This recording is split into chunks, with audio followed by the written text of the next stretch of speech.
This is a actual path to having an impact on the issues that you claim to care about. I'm sorry. No, it is not. This is a path towards something. This is a path towards nothing.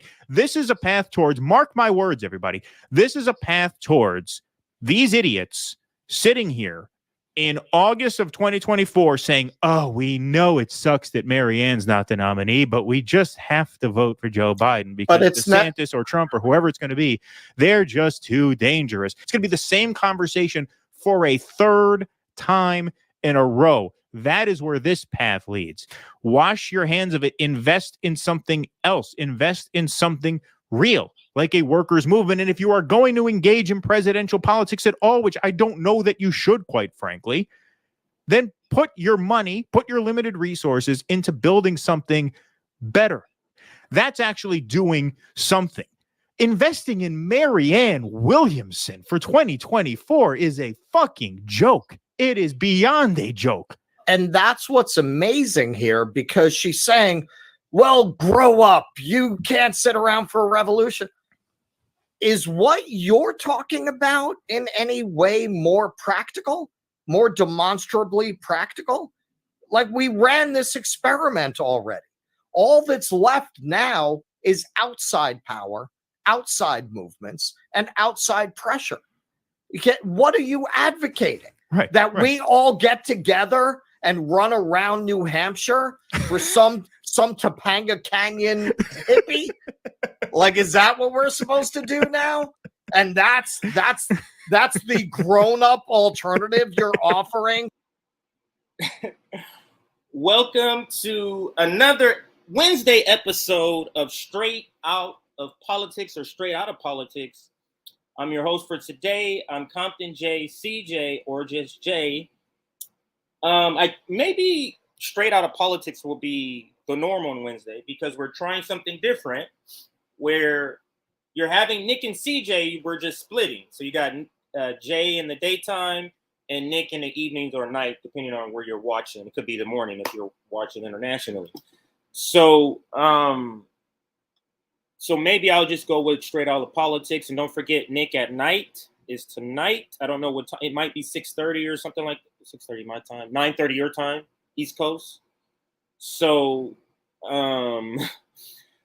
and I was not struggling, but I was almost not going to stream today because I wasn't feeling a topic, and I'm more of a mood guy. I have to feel the topic or segments in a stream. I may not feel all of them, but I have to feel some. And just wasn't feeling the topic. Doesn't mean that other topics aren't important, but I have to, have the thought process of talking it. I just wasn't in the space of anything else. And then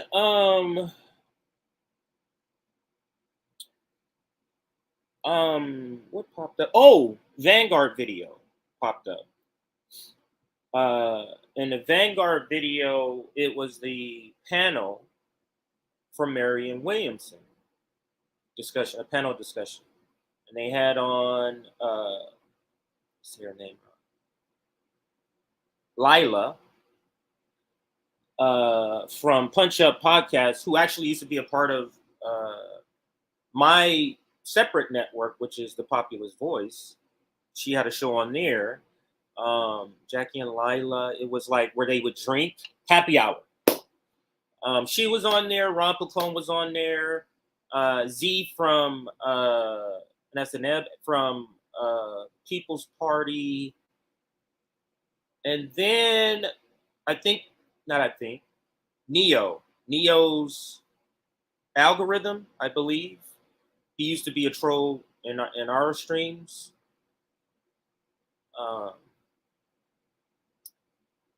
And then a couple of other people who I'm not as familiar with. Am I missing anybody here? Well, when we pull up the video. So we're going to cover that. And this is not really, this is not a Vanguard versus RBN. That's not what this is about. That's why I didn't market it. That's why it's not on the flyer and the title, because that's not what this is about.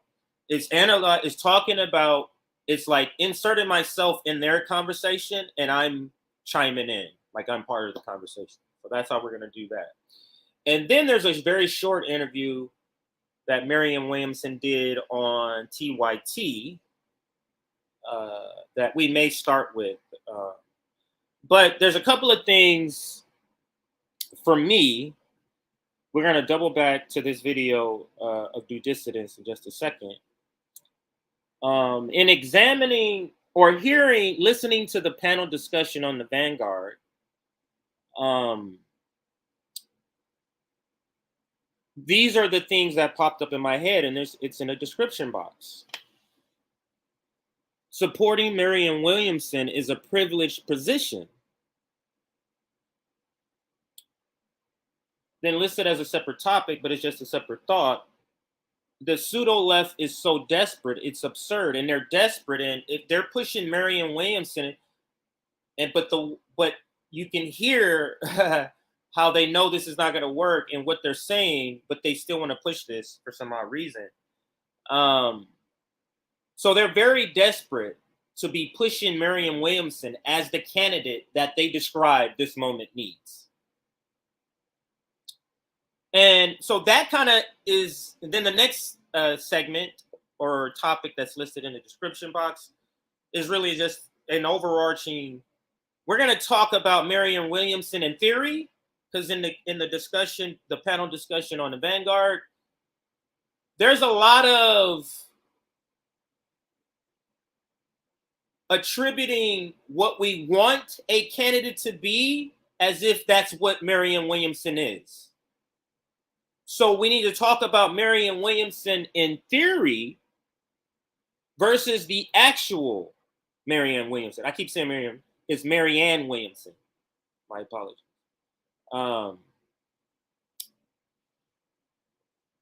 Marianne Williamson doesn't have the politics to move anyone, let alone Joe Biden, to the left in any debate. That's also something they talk about in this thing. But she doesn't have the politics to do that. A perfect example that Nick uses all the time, if she was oppositional to the Ukraine war, that would be something. But she's not. But let's just look at some of the general comments, not necessarily on the topic, but solidarity with New England, Brandy. I think that's what that's saying. I had my coffee and my lunch.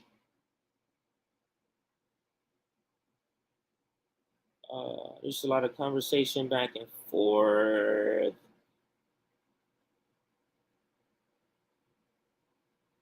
And member Brandy, I don't take any credit for the event, just sharing. Abel's is the man. And so it's just a good discussion, but put that up there. Anyway, let's see. Everybody just kind of saying hi. Hey. So that's all. So glad everybody kind of knows each other. Love that we have that camaraderie in the chat.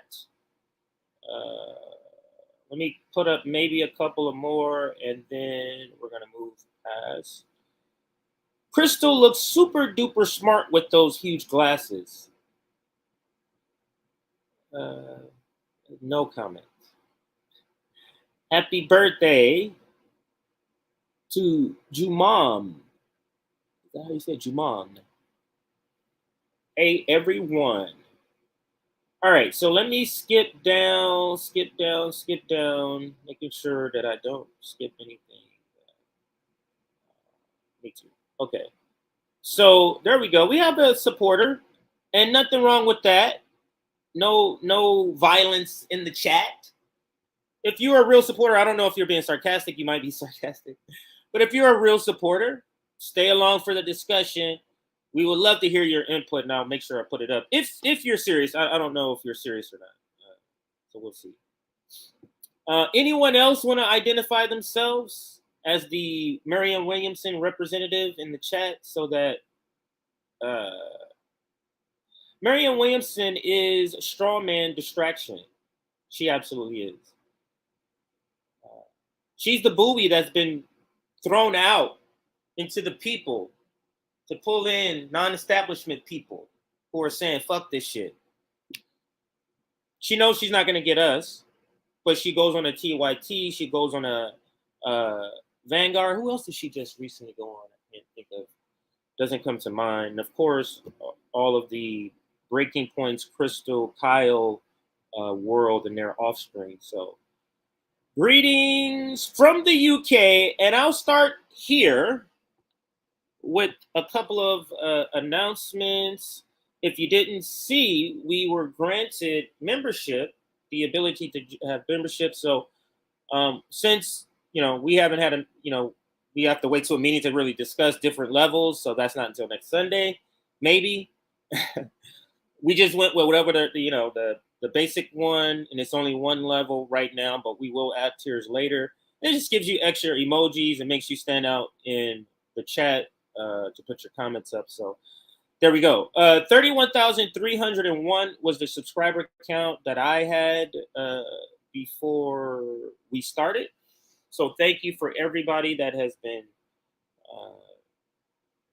just incredible growth that we've had in less than 2 years. Our 2-year anniversary is April. So thank you to everybody that has supported. Like the stream, 150 people, let's say, round down, 150 people. Let's go for 150. We're at 69 likes. That's a good number, but let's go for 150. 150 likes is the target. The other thing, here is our website. And here is our email information. All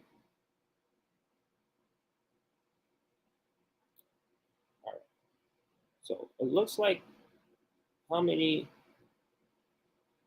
I'm not sure if we have the counts. I would guess at least 20 we got yesterday. That would be my guess.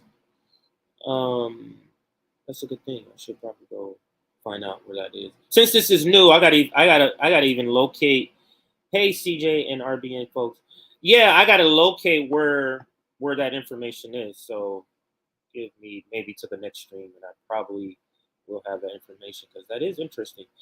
One of the last two things, Substack. If you want notifications when we go live, if you want notifications like Nick's live that's going to be tonight, if you want to know what time, because I don't think he's posted or he's decided on the time, join our Substack so you get that notification to your email.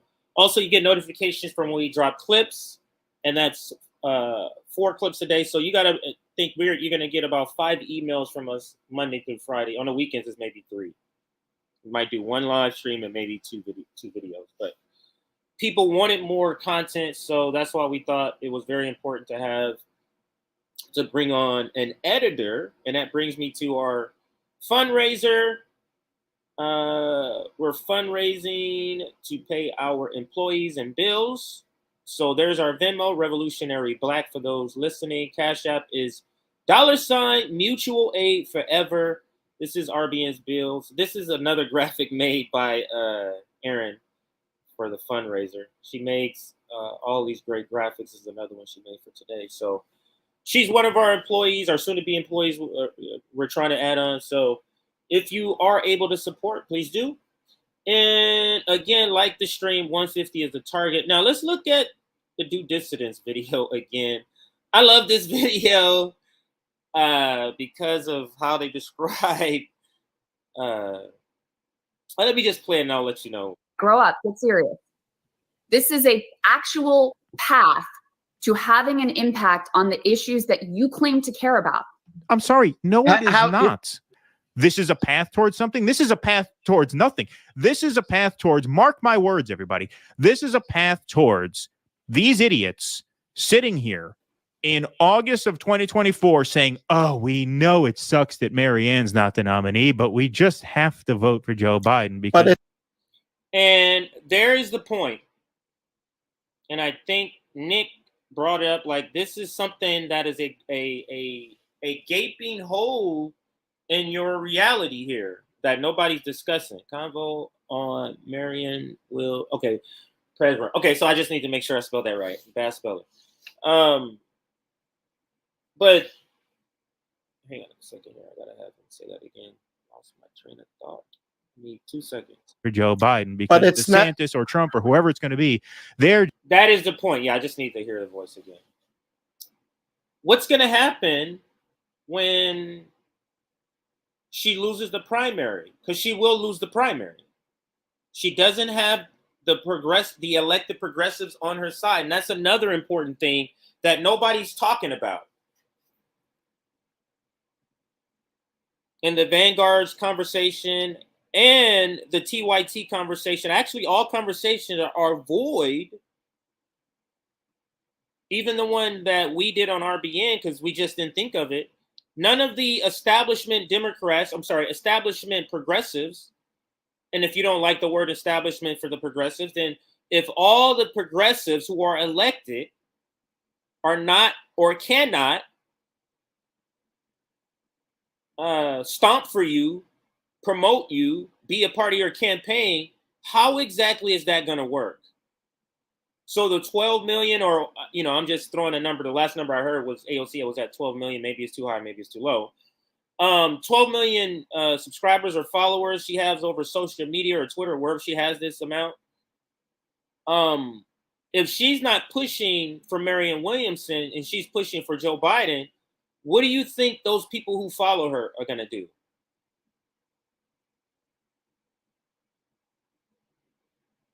So if it was Bernie Sanders, of course, progressives everywhere would come back. So she's not even close to Bernie Sanders. She's not half of what Bernie Sanders and what he can do. She can't build a coalition that Bernie Sanders can build. So it begs the question, what's going to happen when she loses? They're just too dangerous. It's going to be the same conversation for a third time in a row. That is where this path leads. Wash your hands of it. Invest in something else. Invest in something real, like a workers' movement. And if you are going to engage in presidential politics at all, which I don't know that you should, quite frankly, then put your money, put your limited resources into building something better. That's actually doing something. Investing in Marianne Williamson for 2024 is a fucking joke. It is beyond a joke. And that's what's amazing here, because she's... Yeah, that's my favorite part. I just wanted to play it up to there, but let's move on to the TYT interview. So let's take this one down and put up the TYT interview. Marianne Williamson, I think it was done less than a week ago. Let's see. There's a show here somewhere. Oh, wow. People are still commenting right now. Oh, wow. Okay, so this is brand new. All right, so it says Marianne Williamson on if she'll challenge Joe Biden in 2024. Now, if she says, hey, I have an announcement coming up, everybody knows that means she's going to announce. If you're not going to run, you would just say, no, I've decided not to run. You're not going to set a date. So she's running. Let's listen. Joining us now is author, spiritual leader, and political activist Marianne Williamson. Marianne, thank you so much for joining us. Oh, thank you so much for having me. So I'm going to get started with something that caught my attention recently. So it was reported that you have formed an exploratory committee for a potential run for president in 2024. You also had noted that you have a big announcement coming up on March 4th.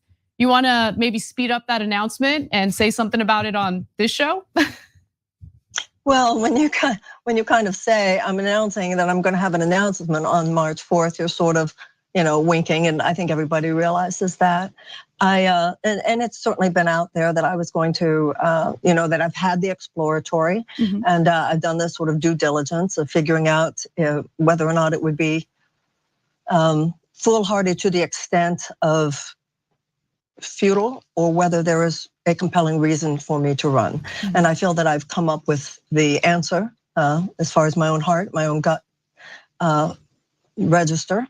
And I'll be talking about that. And I'll be on live stream. I'll be in Washington, D.C., and I'll let people know how I'm feeling, where I think the country has been, where I think the country is, and where I think the country needs to go.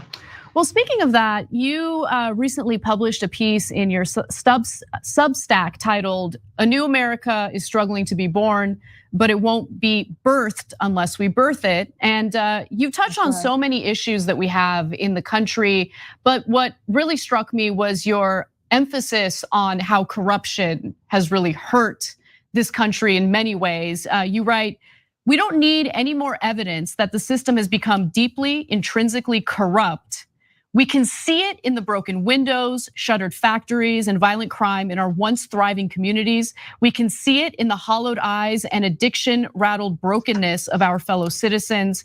You also write, quote, "We can see it in the mass despair of millions of Americans who work hard all day yet cannot afford a one-bedroom apartment, who were holding on but now find themselves homeless, who are struggling with anxiety born of constant economic uncertainty, who tried their best to get into the game but have found the game so rigged against them."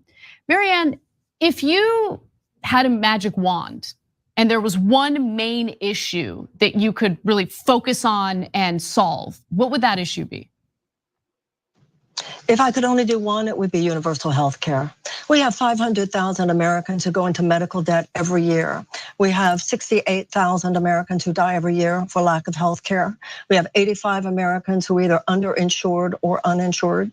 We have an $88 billion total medical debt. And I think when you consider the fact that produces so much economic anxiety in so many people's lives. We have 64% of Americans who live paycheck to paycheck, 60% of Americans who could not absorb a $400 unexpected expenditure. Healthcare alone would really take that level of despair and drop it quite a bit. You know what we all need to realize is exactly what you were saying before about East Palestine. What happened in East Palestine is a feature, it's not a bug, of the way the current system works. And it's exactly the corruption. What I was talking about in that article is exactly the corruption that you and Cenk were talking about over the last few minutes. The deregulation, the fact that for the sake of short-term profits, it's not just the railroad companies, it's the insurance companies, it's big oil, it's the pharmaceutical companies, it's big agricultural companies, it's big chemical companies, it's big food companies, it's the military industrial complex, it's the system itself. It's not just one industry and it's not just one incident. And as long as you put short-term. This is hard for me. That's why I have to kind of look away. There's a lot of analysis of 30,000 feet with her, like broad context things.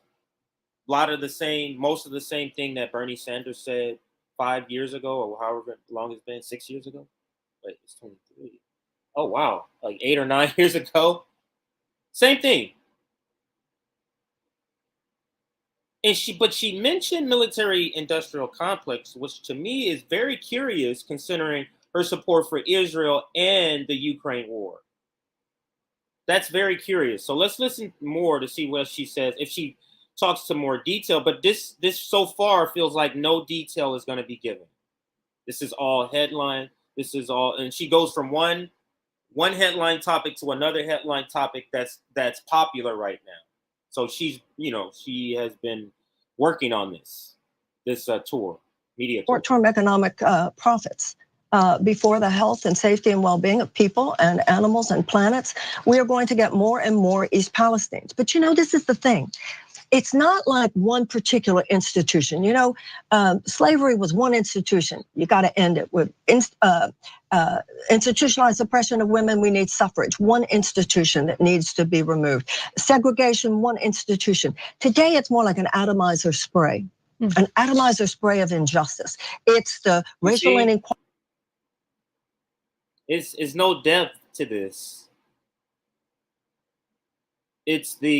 It's like you're reading a novel about what's happening today.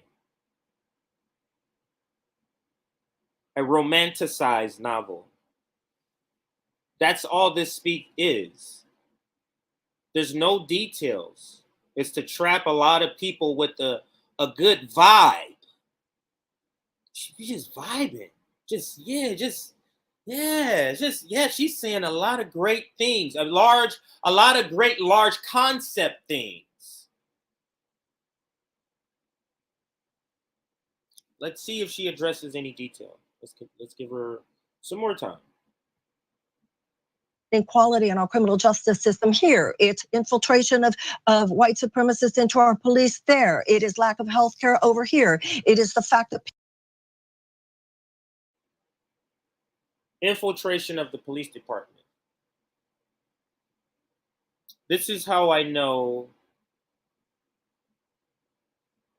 she has been rehearsed with these topics to bring up, to toss out key phrases.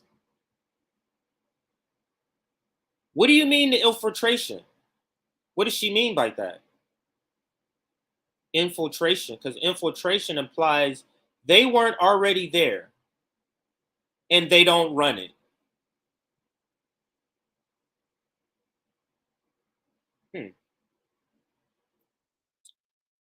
A lot of what Marianne Williamson says, and this is a huge blind spot, when she's talking historically about the Democratic Party in particular, when she's talking about the heyday of some sort of time when capitalism was great for workers, when she's talking about that, she's not at all describing a world outside of white world. That's what she's describing when she's romanticizing the past about some sort of Democratic Party. It's completely devoid of the reality of everybody else that wasn't white during that time, Marianne. Completely devoid of that. So let's give it a little more time here before we move to the people don't have healthy food over there. It is the East Palestinians. It is the economic, it is the environmental injustice of it all. It is the fact that we have such high rates of chronic illness in this country, and of course, the war machine in the United States. So at this point, we need to recognize that the system is so deeply corrupt that the corruption is baked into the cake. And at this point, I don't think the system is going to disrupt itself. That's really what you've been talking about here. Pete Buttigieg is a Democrat. So we know how the Republicans feel. They're just a kind of like nosedive for our democracy and our society. But the Democrats are kind of a managed decline at this point. So when you ask me, Marianne Williamson describes the Democrats as a managed decline. Meanwhile, NATO and the United States and Joe Biden administration is marching us to nuclear Armageddon.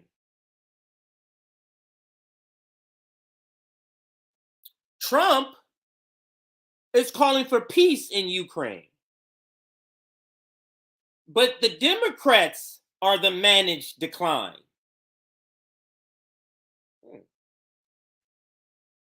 This is the candidate that we think can do anything. Do we believe that?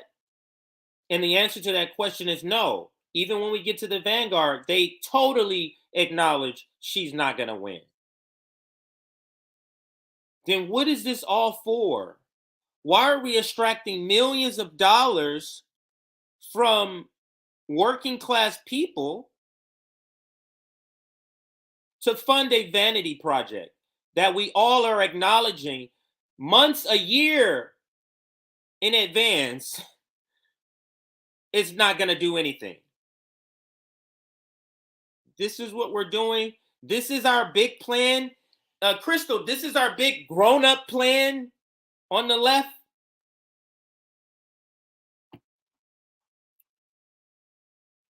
Y'all can follow this trail if you want to. The people who are telling you to follow this trail is the same people who got you to this trail. It's the same people who told you to vote for AOC. It's the same people who told you Joe Biden is the harm reduction candidate. those same people are now telling you Marianne Williamson is the candidate.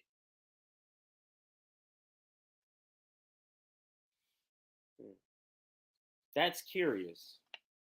That's very curious. So let's give it a little more, and then we'll move to the Vanguard, because that one really has more has more in detail, in-depth talk, discussion. So that one will be a better discussion we can have, I think. So one thing, yeah, the one thing would be healthcare, but really it's the issue underlying all those issues, and that is neoliberalism itself. It's the fact that we've had a 50-year aberrational chapter of American society where trickle-down economics, unregulated capitalism, whatever you want to call it, has led to this decimation of the American middle class. We've had, I think Rand Corporation said we've had over the last 48 years. So 50 years, so we're talking roughly the beginning of the 80s. That's right in my wheelhouse. What was happening to the Black community at that time? Were we thriving? No, we were just seeing the seeds of a crack epidemic that was forced upon our community. But we can just go back 50 years, right? It's devoid. Her descriptions are devoid of the reality of anybody else than white people. And not just every white people. I'm not talking about Appalachian. I'm talking about white people, like upper class PMCs. The petty bourgeoisie. We've had $50 trillion of resources, of money that has gone from the bottom 90% to the 1%. So we need genuine economic reform at this point. It's more than just healthcare. It's more than that. It's also a livable wage. It's also maternity leave. It's also free college. It's all those things that we know and that you talk about all the time. So Marianne, you just laid out a really important case against corporate Democrats, corporate Republicans, and basically corporate rule in America. And I think that would probably resonate with a lot of Americans. But that is not what you will get from 90% of the media coverage of this. They will ask you, aren't you helping Republicans by doing a primary? Aren't you helping Trump by doing a primary? It's almost an effort to paint you as a right winger when you're doing a left wing challenge to Biden if you announce on March 4th. So how do you plan to combat what will be an enormous industry of misleading statements about why you're running? I think there's an ameliorative quality to saying the truth as you understand it. All those things that you just talked about will happen. And I gotta rewind this part. Just let me listen more closely. What she said here before, the first thing she said, I didn't quite understand what she meant there. So let's listen a little more intently. I think there's an ameliorative quality to saying the truth as you understand it. All those things that you just... I recommend you stop inserting stuff like that and just go to this part. So imagine he answers the question and then you just said start here. Talked about will happen. And one might say it's a ridiculous thing to think that this could get anywhere. But to that, Jack, I remind people that Trump became president. And he didn't become president by strategizing anything. He became president by hitting a nerve. And I think the nerve we need to hit at this point is the American realization that the American people have been played. We've been played for the last 50 years. And I think that more Americans are waking up to this. The kinds of things we talk about, whether it has to do with universal health care. This is her pitch for non-establishment. And this is what they always do. They want to sound very radical without really saying anything they're going to actually do, but they use a lot of radical language. That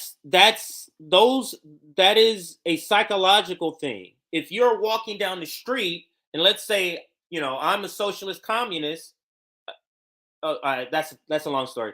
But anyway, let's say I'm a communist And I overhear somebody, a stranger, in the grocery store. So I said walking down the street. So now I'm in the grocery store, talking about communism. That's just a key words will just catch my attention and draw me in to, let me hear more. It's the same thing. So she has planted these non-establishment words, phrases, when talking about and assessing all of what's happening in the United States, as to grab the attention of those non-establishment people. Like when she said the military industrial complex, when she has the same foreign policy as the Biden administration. So what is she talking about? That was thrown in to catch you, to catch the non-establishment people. Tuition-free college, free childcare, maternity leave, paternity leave, sick pay. These are considered moderate issues to any advanced democracy in Europe and elsewhere. And they should be considered moderate issues here.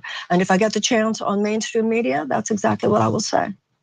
Okay, and following up on that, so they will go back to. I'm just gonna tell you, I don't get the feeling that necessarily Anna and or Cenk is on board with this candidacy. I just don't get that vibe. If I'm wrong, I'm wrong. I don't get the vibe of excitement. The same interview you would hear if Marianne Williamson was being interviewed by Crystal Ball, or just go back and look at the Marianne Williamson interview on the Vanguard. They are obviously friendly. So I don't get that vibe here. I mean, just looking at Anna's face here, I wonder what would be the dynamic, because they got to kind of follow what the squad and the progressives do. So, you know what I mean? Like, is Ro Khanna going to show up on TYT to talk about Marianne Williamson if they're pushing Marianne Williamson when he's pushing Joe Biden? How's that going to work? So I wonder if TYT is even going to support her. 1976 to try to find an example of a primary hurting a sitting president. Now, you can go to many contemporary examples of primaries helping, whether it was the very contentious primary in 2016 for the Republicans or the contentious primary in 2020 for the Democrats, et cetera. There's tons of recent examples, but they will all of them in media, not even in politics, but in media, go back to 1980 when 1980 and Teddy Kennedy and when Kennedy primaried Jimmy Carter, and they say that hurt Carter's chances of winning. So, what is your battle plan for fighting back against? Why are we having this conversation? If you're doing a dirty break, why would you be having this conversation?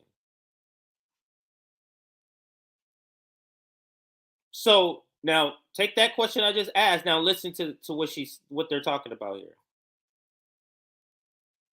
In media, go back to 1980 when 1980 and Teddy Kennedy and when Kennedy primaried Jimmy Carter, and they say that hurt Carter's chance.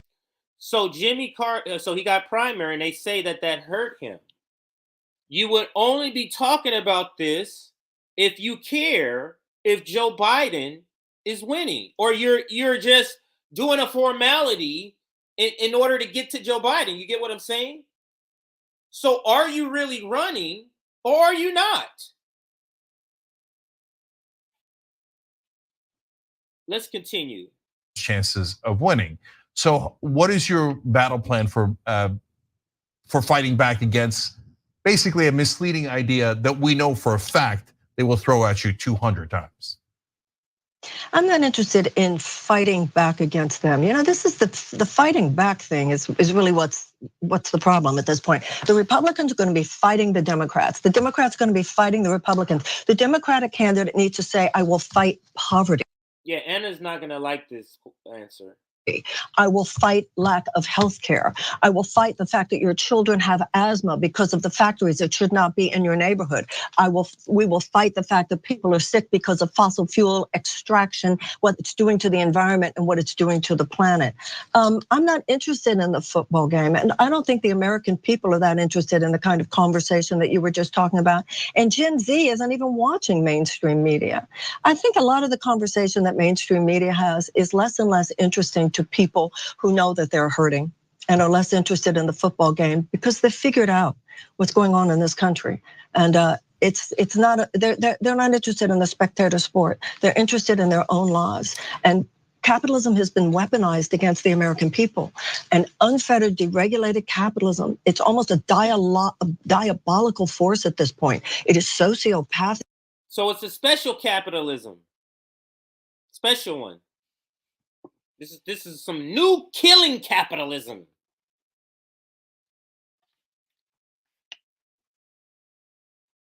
Are we saying this because capitalism are we saying this because more white people have fell into the white working class, have fell into poverty?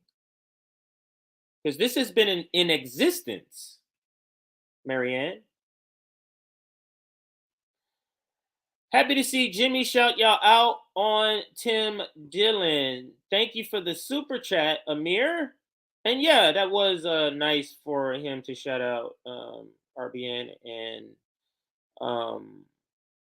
JB, to be specific. I think he was telling a story about JB. So that was nice. So, but back to Marianne. It is pathological. It literally does not care if people drop dead. That's what you see in situations like East Palestine. Marianne, and so I agree with you in regard to corporate media, certainly cable news. Like, just look at Jenk's face. It's not the face of somebody who's like, yeah, we got a progressive running. I just don't understand this look they have. Both of them sort of have for her. If you look at the demographics that consume that content. Situations like East Palestine. Marianne, and so I agree with you in regard to corporate media, certainly cable news. If you look at the demographics. She was cut off there. Wasn't she? I wonder if she considered that rude. But she considered Nick rude when he did that. Demographics that consume that content. It's certainly not young individuals who are watching. But what do you do? What is your game plan in regard to reaching out to the individuals that you want to get your message out to, right? Those who actually want to hear about an economic plan that would benefit them as opposed to benefiting corporate interests? You know, last time when I did this, Anna, I was saying a lot of these things last time, but there were two issues. First of all, there was Bernie Sanders, which I totally understand. But a lot of people, because they were so involved with Bernie, and believe me, I endorsed Bernie when I left. I adore Bernie. I adore Bernie. And it is true that because of Bernie taking up so much oxygen, some people were not listening to me at the same time in a way they might. Secondly, all this ridiculousness about me, the fairy dust that was thrown in people's eyes, that I'm anti-science and that I'm the crystal lady, and then I told people they didn't pray enough, and that's why they got sick, and all that ridiculous. I don't know her. I just recently stumbled upon Marianne Williamson because of this stuff. So when she was running, I don't even recall her at all. And I watched the debates, like I don't recall a Marianne Williamson running whatsoever. But I'll let this play a little bit more. I'm kind of done with it, but let's let it play a little bit more. Yeah, a little bit minutes. Ridiculousness. I think I will have a greater capacity this time to counterpunch, which last time I don't think I knew how to do.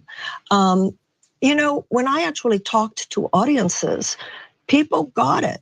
people got it. People hear it. So what I'm going to do is to go out and speak to voters and also speak on the internet, speak on social media, and do all the things that you do during a campaign, and hope that this time, and I think that part of the due diligence that I did was finding out, will there be enough people this time who are willing to give me a listen? And I have a sense that there will be. I have a sense more and more people know Joe Biden beat Donald Trump. That's great. Much, we're very grateful that we didn't go off that cliff, but we're still 6 inches away from the cliff. We're still Eleanor Roosevelt said to Franklin Roosevelt, we need more than the amelioration of suffering. We need genuine economic reform. For Joe Biden to go out and I've said this before. I recommend she stop doing that. Stop quoting old people and then as if that's you saying this, just stop quoting them. 2024, and to say to the American people that his message is that the economy is doing better when you have people suffering with the economic despair and anxiety. Let me change that, because there's old people you do want to quote. You don't want to quote colonialist. That's what you don't want to do. That the majority of Americans are suffering through every day. People are open to the message now. Why should it be so hard to survive? Joe Biden's going to help you survive. Why should it be so hard to survive in the richest country of the world? So we need to do more than hang out 6 inches away from the cliff. We need everyone to have a livable wage. We have a third of America's workforce who live on less than $15 an hour. You see how she just goes from, I can't take this lady anymore, so I'm going to stop it here. But you see how she just jumps from one thing to another? There's only another 45 seconds. Can I do another? Okay. I need this break, though. You see how she goes from one thing to one? It's like, when she said all the things she's memorized on that talking point, she skips to the next thing and says that next thing. This is all she has. That's not a livable wage. Yep. So. All right. It looks like on Friday, people might have a second alternative other than Joe Biden to vote in the Democratic primaries, and that is an exciting development. And we will certainly follow that very thoroughly here on TYT. Thank you. Marianne Williamson, thank you so much for joining us. Appreciate it. Yeah, God bless you, honey. Thank you. Thank you. Thanks for watching The Young Turks. Really appreciate it. Another way to show support is through YouTube memberships. Just don't get the vibe that they're down for her necessarily, or they can see that this is going to be a problem. Maybe that's a better way of saying it. That they can see that her candidacy could end up being a problem. For progressives, for Bernie, like all of them. So let's get into this conversation on the Vanguard. I'm going to fast forward to the panel, specifically when they start talking about Marianne Williamson. Now, this is oh, wow, this is 2 hours? Oh, yeah, there's no way we can do that. This is 2 hours? Oh. Don't recall that. All right, so I think it's around here. Let's see. Call-in show. Yeah, I'm a leftist. I do someone online. So we don't need to know names and all that. So they're introducing each other, and I think he just entered. And I think right after him, they introduce and then they start. So let's listen in. With Marianne in the sense of I am a person supporting her campaign run. I do tend to have more of a spiritual lens. I guess maybe that's what makes me distinct compared to other leftists, but really excited to have this conversation in good faith. I'm a fan of everybody in the panel. You guys are all incredible. I watched Status Coup, watched Ron Falcone, so just honored to be here. Oh, well, thanks so much for coming in. It's great to have you here. Thank you. Yeah, welcome to the Vanguard Day. Really excited to get your perspective today. And also it looks like Lila's here from the Punch Up Pod. Welcome back to the Vanguard, everybody. Lila. Hi, thanks for having me. What fun to be with all of you. Day, nice to meet you. Likewise. Hi. Yeah. Thanks so much for coming back on the show, Lila. Great to see you. Thanks for having me. Fun. Yeah, do you want to introduce yourself to the audience, Lila? I'm sure a lot of people here are familiar with your and Pat's work over at the Punch Up Pod, but in case anyone's not, let them know what's up. Thank you. Yeah, I co-host a lefty podcast with my dear friend Pat Cody, Pat the Burner. where we, every week talk about the news of the week and try to make it go down a little easier with lots of alcohol. So we sort of, we talk about whatever's going on and in our country, in our state, in the world, and we heavily depend on the alcohol we imbibe during that hour and a half. Because, I think one of the things that we feel is like massively depressed about everything, and we don't want to lose sight of what we're all fighting for and outraged by and despondent about. And part of that is the real lack of community and solidarity that we're all experiencing in this country that's sort of left us all alone to deal with everything with our own tools. So in that spirit of sort of coming together for a happy hour,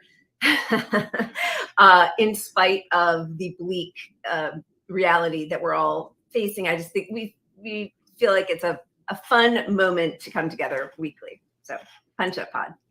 Absolutely. Everybody check it out. Thank you. Yeah, big fan of the Punch Up Pod. We've had a lot of fun chatting with yourself and Pat in the past, Lila. So super excited to get your perspective today. Thanks, and you we're guys. just waiting for 2 more panelists to show up now, Max and John from Neil's Algorithm. So super excited. We have almost everyone here. Now that I'm seeing you guys all on screen, I'm realizing just how many guests we have on today's panel. This is A little bit round style. As Gavin mentioned, we have so many of your lovely faces. Points that she's running in this way, because she's been weak on And receive his right to the presidency. I mean, where on the spectrum do you fall? Well, when it just comes to primary challenges, I think they're necessary. I'm not a Democrat, never have been. I was a libertarian for 10 years, then I was an independent. I've supported Democratic candidates that were challenging incumbents who were Democrats, and I'm a leftist. But as far as Marianne, where I fall with her, I think that primaries are a good thing, but some of her stances, I don't support. Her stances, she's been weak on support for Palestinians. She also supports the funding of the proxy war in Ukraine. I mean, she outright has said it. She's waffled on a lot of things. One of my biggest takeaways when I've heard her last few interviews that I've been disappointed in is that it takes listening to understand the constituency, actually taking the time to listen. We have enough representatives out there that aren't listening to the people on the ground, to the point where, one of the most neoliberal, wealthy kind of elite things you can do is assume what poor people want, is assume what the working class is about, even though you haven't been a part of it, and then go out there and say, what the working class wants is this.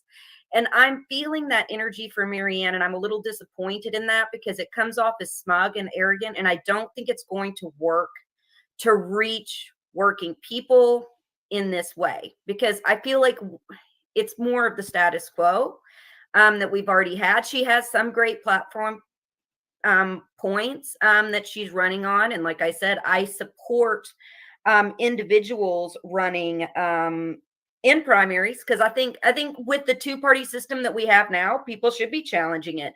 Of course, I support independents and third parties. So if she was to run independent and third party, I'd be like, hell yeah, we need more of that. But I think I'm just going to read a quote to you. Somebody called Jordan today because we're doing coverage in East Palestine, and she said, people are sick. This isn't we got sick and we're getting better. This is we weren't sick and we're getting sick and we're getting sicker. An entire community is being poisoned slowly in front of the nation. We look at East Palestine. We look at what happened with the workers. We looked at how, the squad, AOC, and everyone else turned their backs on the railroad workers. We look at how, unions are being crushed in this company, how people are complacent to the 2-party system. And I just don't see the fire and the pushback and the resolve and the worker unity and what it's going to take to really galvanize Gen Z and Gen Y, which is the largest voting bloc in American history. We need someone with the fire that's going to bring those people in, register them to vote, because 70% of our country is independent, and, get people out to the polls. If this presidency outside of the two-party system is going to work. That's how it's going to work. It's getting people registered to vote, getting new voters out, getting these younger generations to come out. And I just don't feel that fire from her. And that is essentially when I say, or it's the same thing when I say she's not right for the moment. She doesn't meet the moment is a better way of saying it. Marianne Williamson simply doesn't meet the moment. If this was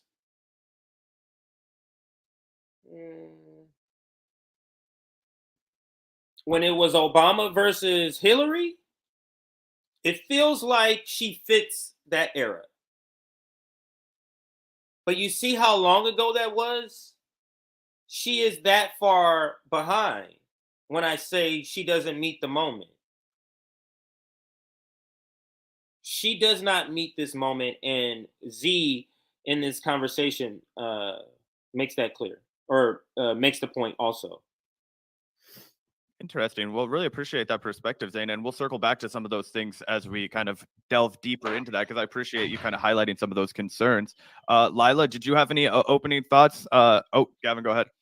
Yeah, before we get Lila's opening thoughts, we do have another comrade that just entered the stream. John from Neo's Algorithm. Welcome to the Vanguard for the first time, John. Great to have you with us today. And it does look like you're muted, John. Am I still muted? You're good now. There you go. Oh, okay. And I also hope my video is not too, it might be coming on through slow. So I don't know. It's fine. I think we have the Neo Algorithm mask, if that's what you're looking for. Yeah, so that's good enough. Hey, I'm excited to be here. And I see Day here. Yeah. What were you going to say?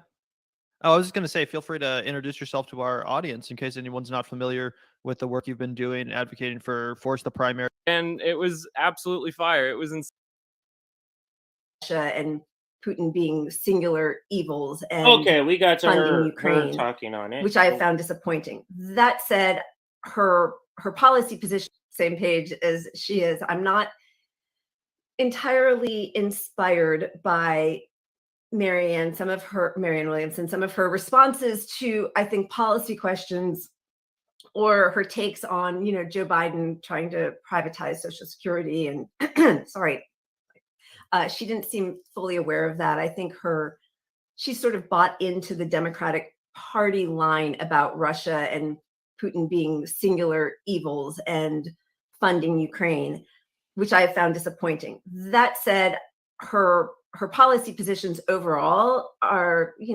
most closest to what I. You see the difficulty? This also goes to, she doesn't meet the moment. For the moment we have now, we can't have somebody that it's hard and we struggle to even describe. Oh, yeah, I don't hate her. We don't need somebody like that. We need somebody where we talking in terms like, yes, she comes in. I'm sure she'll get that done. Yes, get her. She's not that person. And you can hear it in the way that Lila is struggling in the description that she's saying right here. Would hope for this country. I think so many of us feel a little burned by the last 7 years. The initial Bernie run and being forced to answer for every decision he ever made, for every vote he cast, for anybody who was working on his campaign. And it sort of engendered a purity politics for some of us to have to, there were like by 2019, 2020, there were these sort of rapid response teams so that anytime some, neoliberal Democratic elite put out a bad faith attack on him, we immediately had the receipts. I mean, Warren Gunnels put together this great list of all of his accomplishments. We had, like what to respond if somebody, when you're canvassing, says this. And there was a real effort to combat all of the smears and lies. And what that forced me to do, and I think many of us on the left, was I sort of believed in him in a way that I hadn't believed in another politician. Now, of course, since then, there have been a lot of disappointments, and I think it's really important to voice those. I think I have seen Marianne Williamson change some of her viewpoints when she has gotten pushback. So I really appreciate that. I appreciate her stance before anybody else on reparations. And I also fully endorse anybody primarying Biden. And the fact that no other progressive has come forward is really damning on all of them. And anybody who gives Biden an A or a B or a C or even a friggin' D, I can't get behind that. So I appreciate that So she's the frustrating. only person. It is so frustrating, and it destroys, I think, progressive politics and enthusiasm for progressives. You know, I think that sending workers back on the job after they voted to strike, being a party of scabs, all of the Democrats, all of the progressives, apart from Rashida Tlaib, engaged in that. And I think, you know, between Bernie dropping out and endorsing his good friend Biden, I think she's got an enormous hill to climb to galvanize the left to think that this is a campaign that they want to put their energy into. I am thrilled that there is She somebody doesn't have who that is ability to do that. running against him or who will announce it. I hope that that opens the avenue for more people to have the courage to do that, because I think more is more in a democracy, and the more choices we have. So I don't want to castigate her candidacy before she even announces at all. And I'm thrilled that she's doing it. And if it's between her and Biden, I will, you know, certainly cast my vote for her. But I guess I want to see how she breaks out and whom she can appeal to endorse her and to do, you know, sorry, and I know I've gone forever, but like she has one appeal, and that's the professional managerial class, and that's middle class. That's her appeal. That's it. with Bernie, I 20 hours a week, I was putting volunteer time, I was canvassing, I was giving money. And I think a lot of people were burned by that, which isn't her fault, but I think it's going to be, again, a hard hill to climb. So I'm interested, and, you know, I will be encouraged to see how she deals with her candidacy. Yeah, I think you laid out a lot of great points there, Lila. Thank you. So it sounds like what I grasp, Z, and as a name, she is, I'm kind of out on her. Lila is like, if she's on the ballot, I guess, and it's only her and Joe Biden, I guess I'll vote for her, but I don't have any enthusiasm for her. And then we get to somebody who's more enthusiastic. I think these two in the middle, below Gavin, are the most enthusiastic that we're going to hear. So let's listen. Thank you so much for sharing that. And Day, if you want to kind of pick up where she left off, Yeah. hot in the middle. And that's Day, spelled D-A-I, if you wanted to look them up. Call me Limbo Pod on IG. That's his other credentials if you want to look him up. Where are you at with Marianne Williamson? Yeah, I love the analogy that you used at the end, Lila, about it's almost like a relationship. And I like to look at it. I recently lost my partner a few years ago, and I said, I got to the end. Oh, thank you. And I realized I could either let this situation make me better or bitter. And that choice was up to me. And I like to think of it just like that with the end of the Bernie candidacy, et cetera. We are, as leftists, this is the closest we've ever really gotten to the White House. And, you know, everybody put in energy, they put in their... Which is not close at all. So we need to make that clear. The description that somehow Bernie Sanders was a couple of states away from winning the primary is absurd. The Democrats in no way have to follow any votes. They are a private corporation. This has been proven in court. They don't have to follow any guidelines whatsoever. And Bernie Sanders was not going to be any winner of the Democratic primary. and their money. Money is not easy, especially for many of us leftists. And so I definitely think that demoralization or that feeling is valid. But what I would challenge everyone to do is to, instead of allowing us to make us bitter and then to quit, which is exactly what every establishment group wants us to do, is to really challenge ourselves to be better and to go into this relationship recognizing what it is. Hey, this is a business transaction of sorts. Marianne's not a god. She's not going to fix every problem, but I look at it statistically, like if I can agree. So Marianne is not a god. This type of talking, which I've heard many times, after hearing critique, because you hear that she's not that effective, or at least other people that she's not that effective. Then it's the downplaying. Well, she can't do that much. She's not a god. You don't have to be a god. You just have to have a backbone and have to have policy. That's not at all. None of those qualities are godlike. But understand, anybody that's talking in this way, that's a way to cover all the stuff you're saying is bad about her. The critiques on her has nothing to do on whether or not she's a god or not. It has to do, she has bad policy beliefs and stances. Can agree with Marianne on 75% of the issues and only agree with Biden, say, on 20%. I'd rather have that 75% right now. So let's dispel this too. Let's dispel this. I've done it before, but saying that you agree on Marianne Williamson on 75% or even 50%, I would be curious to know what topics or policies are you agreeing on? Like, tell me what those are. Because when people say this, typically, they're literally talking about 5 to 10, maybe 12 items. There's like 400 topics.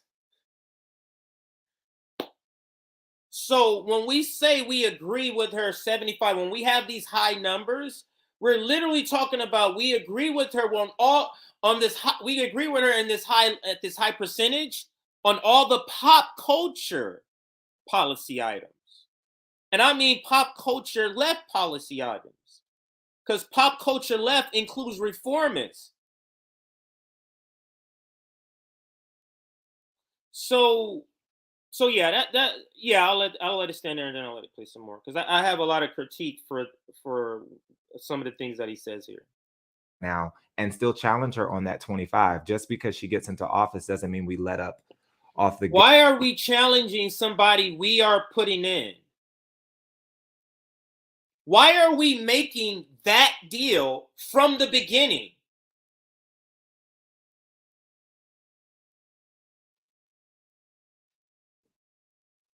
So let's continue.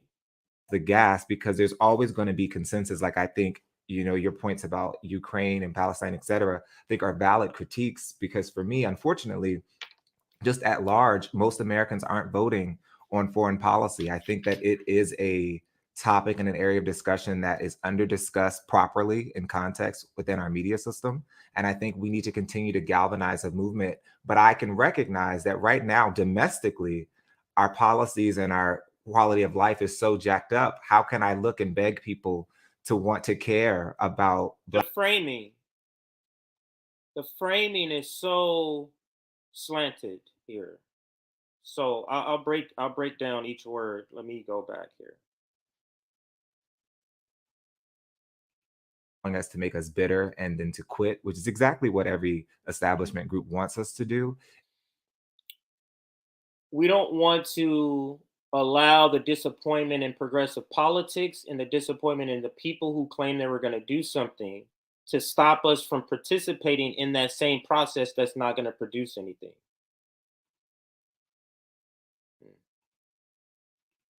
It's to really challenge ourselves to be better and to go into this relationship recognizing what it is.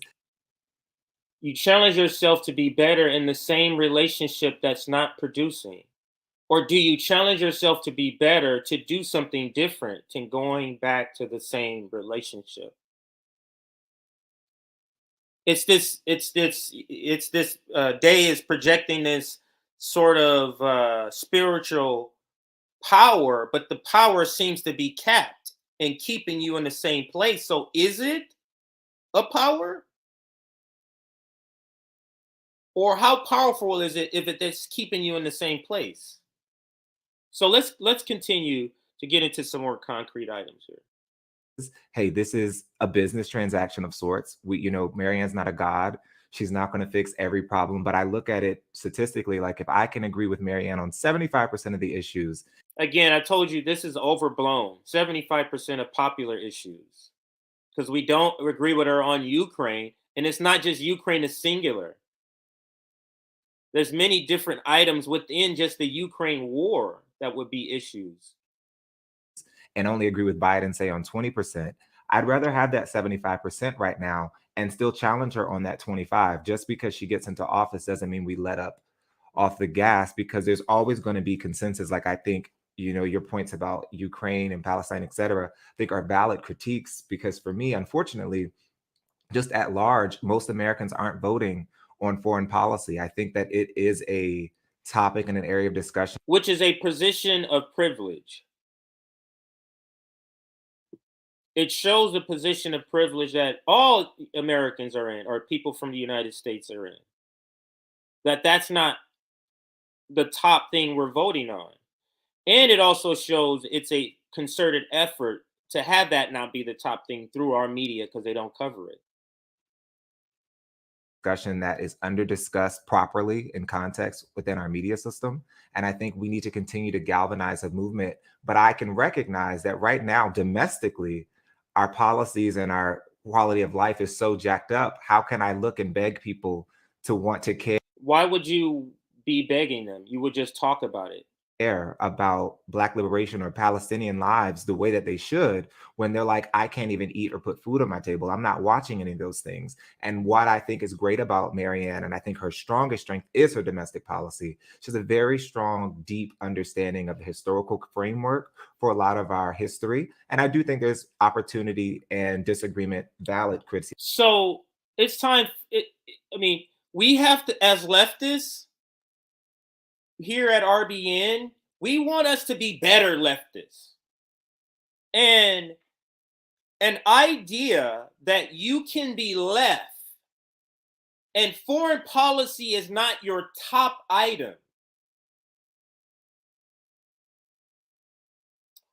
or foreign policy is not on equal plane as some of your other top items, something's wrong. Because being a leftist is supposed to be about freeing the oppressed, liberation. That is the whole thing. And who is the most oppressed on the planet? Global South, Africa, the so-called third world countries, and that's a ruling class language. But this is how supporting Marianne Williamson is a privileged position. So we can go, she's terrible on things that literally kill people in other countries. But if she's decent on policies here, then we cool. How is that not a privileged position? As leftists, we have to be better than this.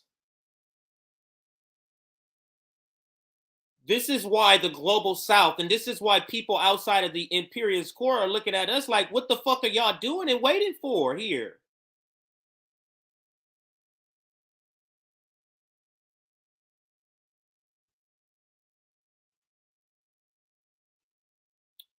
We have to do better. And then let's address the second part, because Marianne Williamson is not good enough on domestic policy. These marginal changes, reforms, $15 minimum wage, what does that do? Have you seen inflation? She's not talking about attacking any institutions or even capital. She's describing today's economic problem as something that's recent because of greed and not capitalism. So no thank you on a Marianne Williamson for me. Criticism on the foreign policy front. But how I look at it, and I'll go to Ron, I don't want to eat up too much time right now, is I look at change as external and internal. And for me, the external is the policy prescriptions. And I think Bernie captured that magnificently. And I think, Marianne, there's a lot of overlap that they see. But I think that internal component comprises of change management, which is a soft people skill. It also talks about what's at the root core of said issues. I think Bernie accurately diagnosed we need a single payer healthcare system. That's obvious. But what I loved about Marianne's proposal when she discussed it was, well, we're not getting to the root of why we're sick. We're only talking about the point of care. Why, as a nation, let's look at our chemical policy, our agricultural policy, our food policy. Because if we do that, we actually limit the need for people to get sick, which is really at the root of how these people are making so much money as an industry. So this is how she talks about capitalism without talk about capitalism. Why are we doing this? Why are we getting sick? Is it the food? Is it this? Is it you mean capitalism? Is that what you're getting to?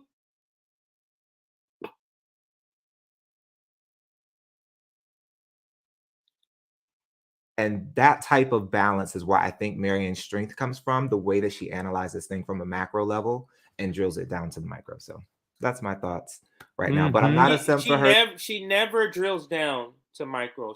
This is what I said earlier. All of her takes are just broad view, 30,000 feet level view.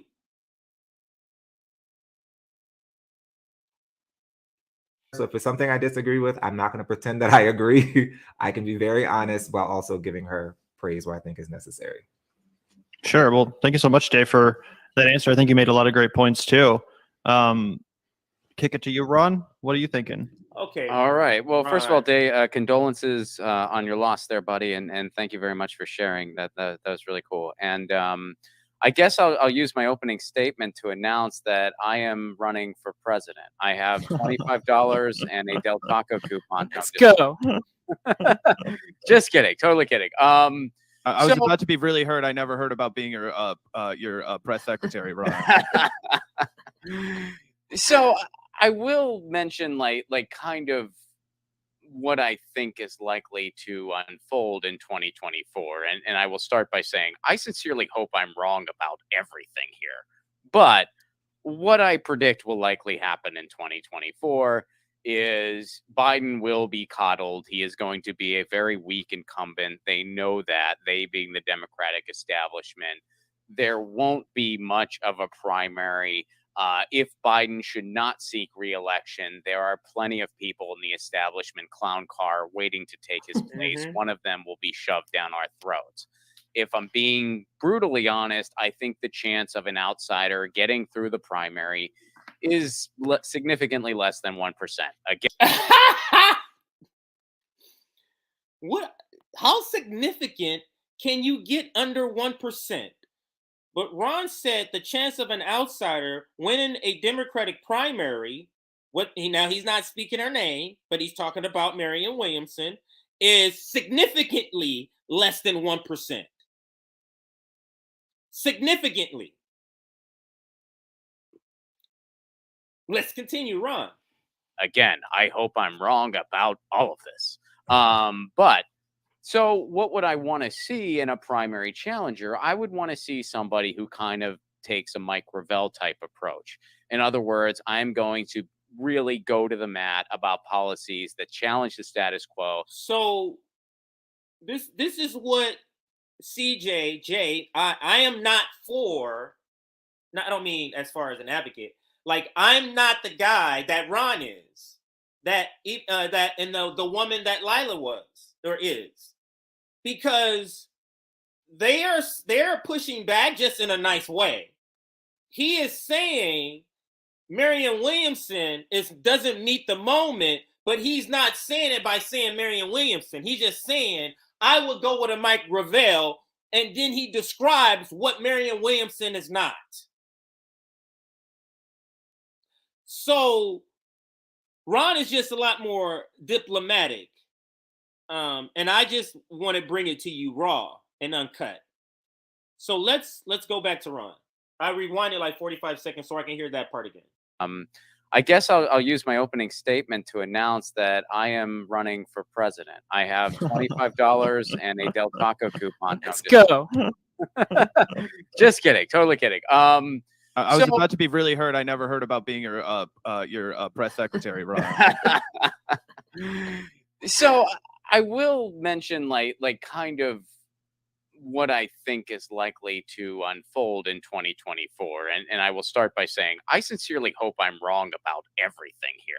But what I predict will likely happen in 2024 is Biden will be coddled. He is going to be a very weak incumbent. They know that, they being the Democratic establishment. There won't be much of a primary. If Biden should not seek re-election, there are plenty of people in the establishment clown car waiting to take his place. One of them will be shoved down our throats. If I'm being brutally honest, I think the chance of an outsider getting through the primary is significantly less than 1%. Again, I hope I'm wrong about all of this. But so what would I want to see in a primary challenger? I would want to see somebody who kind of takes a Mike Gravel type approach. In other words, I'm going to really go to the mat about policies that challenge the status quo. I'm going to be unapologetic about it because I'm swinging for the fences. I'm throwing a Hail Mary pass, whatever other sports analogy you want to throw in there. That's what we're dealing with. That's just the reality of it. She's none of that. So could Marianne Williamson be that person?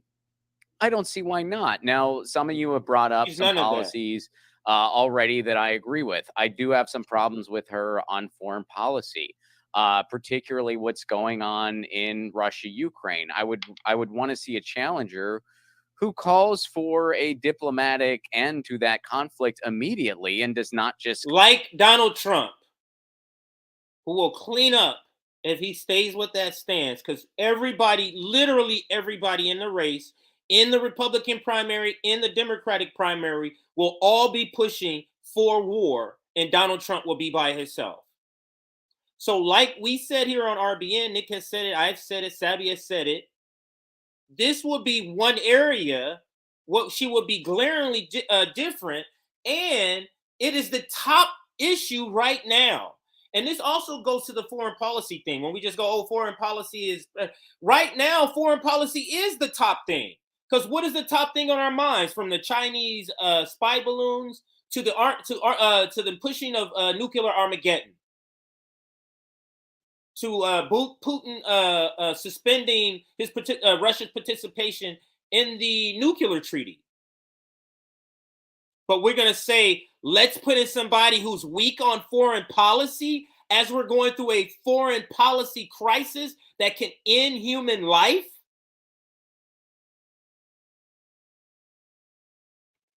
Just kind of parrot, the Western pro-war narrative. Someone who's just going to say, look, this is not a good situation. It needs to end. We need to encourage diplomacy talks immediately, full stop. Similar to the way Mike Gravel in 2008 was like, hey guys, Iraq's a disaster. We gotta end this, full stop.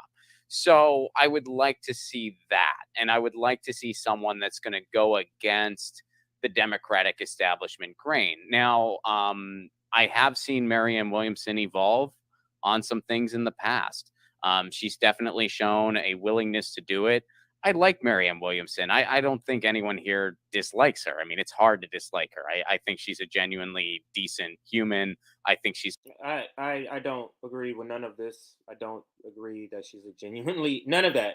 None of that. So just to be on record, no. It's very intelligent. I think she means well, even though I don't agree with all of her positions, even though I don't agree with her strategically 100%. So I would kind of like to see her evolve on a few things that have already been mentioned here. And that would be pretty great. If it is not her, honestly, and I think some of you have also kind of hinted at this, I don't know who else is out there, really. I mean, we don't really have a bench right now, we being the left, which is pretty discouraging. One of the biggest things I'm hoping for in 2024 is that one of the parties, the Greens or the Socialists, somehow get to 5%. I think both of those parties presently don't even have, the ballot placement to get there at the moment. Now, of course, 2024 is still a while away, but yeah, there's there's kind of a lot to be a bit discouraged about. So that's my take on it. Have a shot. Thanks so much for sharing that, Ron. I think that there was a lot of good points in that and a lot of nuance that I think a lot of the people on the panel today would really agree with. Before we get your opening statement, John, going to go ahead and add Max Collins to this stream. Thanks so much for taking the time to. I am going to fast forward a little bit because when he comes in, he does speak a little bit. So let's go past, what is that? 50 seconds. Let's see. Yeah, but I'm really just a guy from an alternative rock band who has some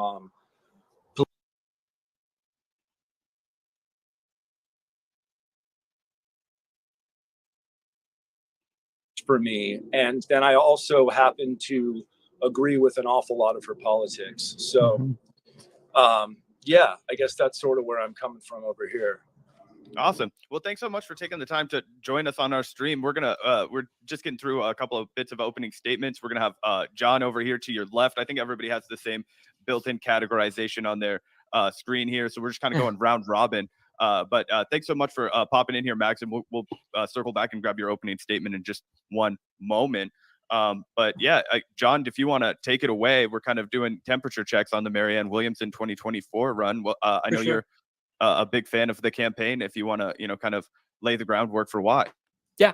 So this really reminds me of us going around the room. So here is where we're going to be doing a lot of debunking, and I'm just going to tell you right now, I don't buy Neo's algorithm. I'm very suspicious of this person.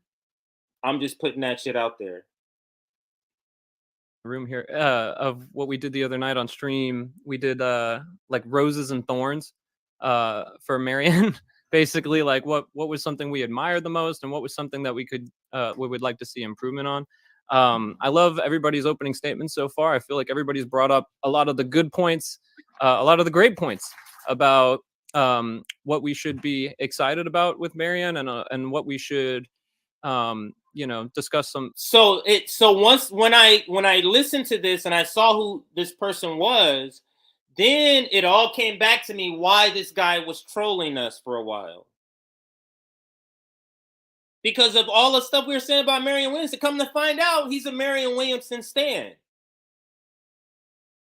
Didn't know that, but now it always makes sense. It'll always come back around and make sense. And now it makes sense. Some of our concerns further in depth about with her campaign. I thought the question that Ron brought up of like the who else question was one that really interested me because it's interesting because we know Bernie Sanders isn't coming out of his cave saying he won't run unless if Biden doesn't. And I just think, her willing to raise her hand when it's not, before it was easy, it demonstrates real leadership. And this is quite absurd. Raising your hand is actually demonstrating her narcissism. So this is this person, whoever this person is. Like I said, I don't buy this account right now. I haven't established in my own mind that this is just a regular person. And that's how I'm going to put it. So, but there's a lot of nonsense coming from this particular person. So we're gonna be starting and stopping a lot here. And I appreciate that we have somebody to have a conversation about. And I identify a lot with somebody in our group was mentioning her 6 pillars from her 2020 campaign website. Well, I had the actual note of what it was called, but there was, she mentioned her policy positions on like reparations and her plan for that, and how exactly do we get reparations in a capitalist system? You need a Marxist framework for that. You can just say buzzwords to get Black people on board, but there's literally, and I'm not talking about any made up plan she has. You can write a bunch of bullshit on a piece of paper and say, this is my plan. You can't gain that through this capitalist system.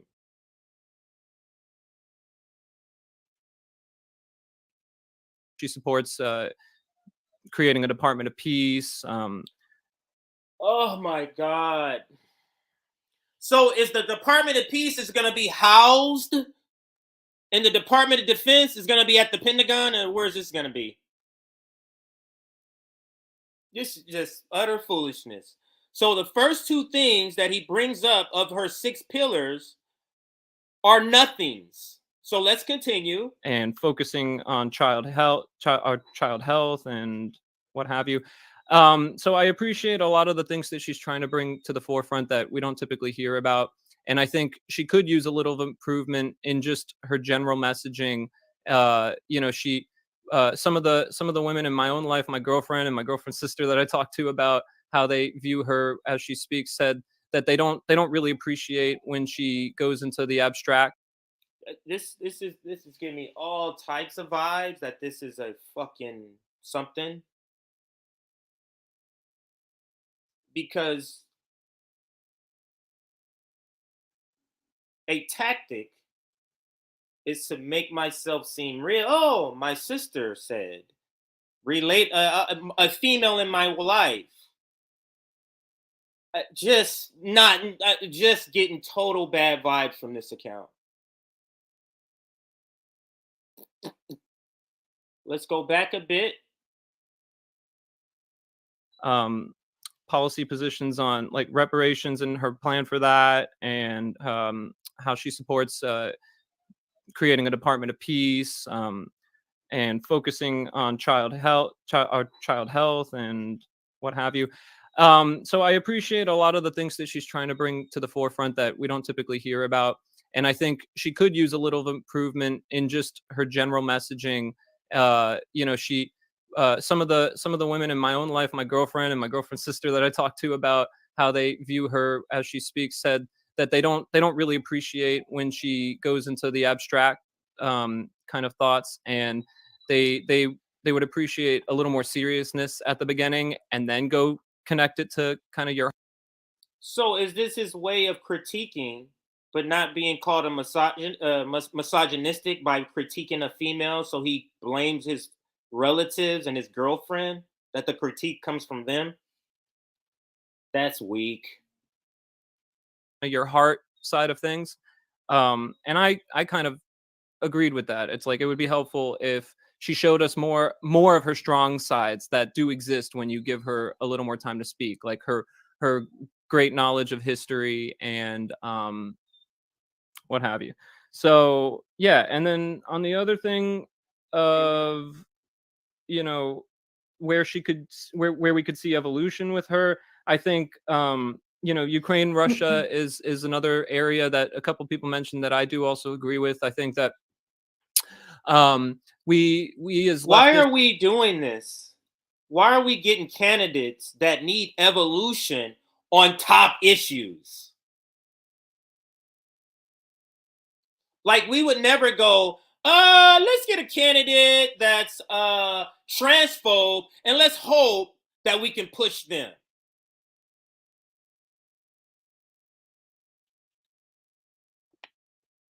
But we can do that for foreign policy because Black and brown kids are the ones that's getting killed everywhere else.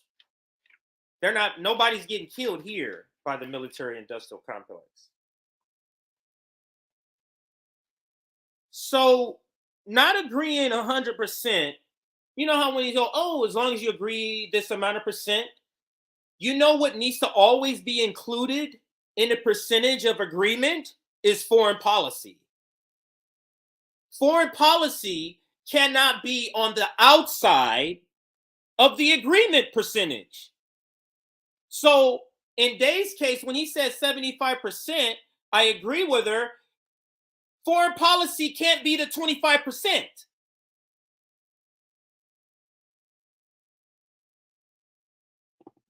Foreign policy can't be on the outside of the percentage that you agree with.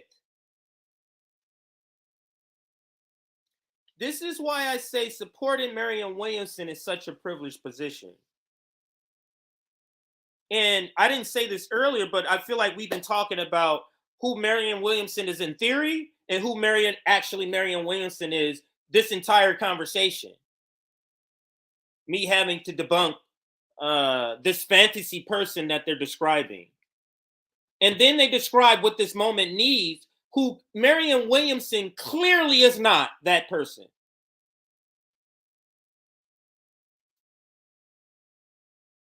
Leftists, if we're anti-war, should not allow ourselves to put our hands up and just say, well, these two warring countries don't want to come to the table, so we can't demand peace as strongly. No, we should aggressively demand peace just as much as certain people out there aggressively demand war. We should, so I think that even though she sees it right now possibly as though if we don't offer the weapons to Ukraine is a defenseless nation, and being pro-defense is not pro-self-defense is not being pro-war. Maybe that's her view. I would. Oh, maybe that's her view, or maybe that's the view of wherever you're from, sir. That you're throwing in and masking because you're presenting it as if it's her. Or you're trying to give her cover. Is a defenseless nation, and being pro-defense is not pro-self-defense is not being pro-war. Maybe that's her view. Maybe that's her view. Being pro-self-defense is not being pro-war. I would say, okay, if I'm trying to compromise with you 50-50 there, then at least go full force on demanding peace. Don't say that, Here is the compromising that the professional managerial class is always fine with doing. So still fund it, but say you want to have peace. And what's happening with the funding to go to weapons, and who's dying from those funding? Who is that? Long as it's not your family, right? Neo's algorithm, right? Long as it's not your family.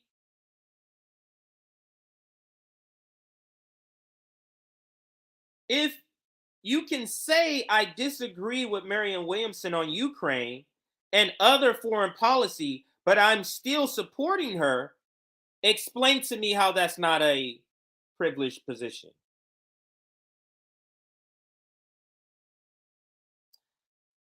How are you any different than the progressives who put Joe Biden in the White House? They put him in the White House, and he's doing all these military things that they don't agree with. He's doing all these things to the working class. But then they want to act like they have nothing to do with that. You gave the power to the person who's doing it.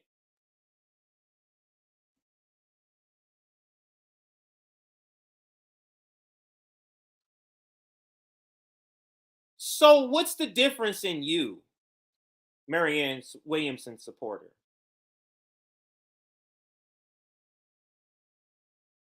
How are you not the same people who voted for Joe Biden, who call themselves left? How are you not that?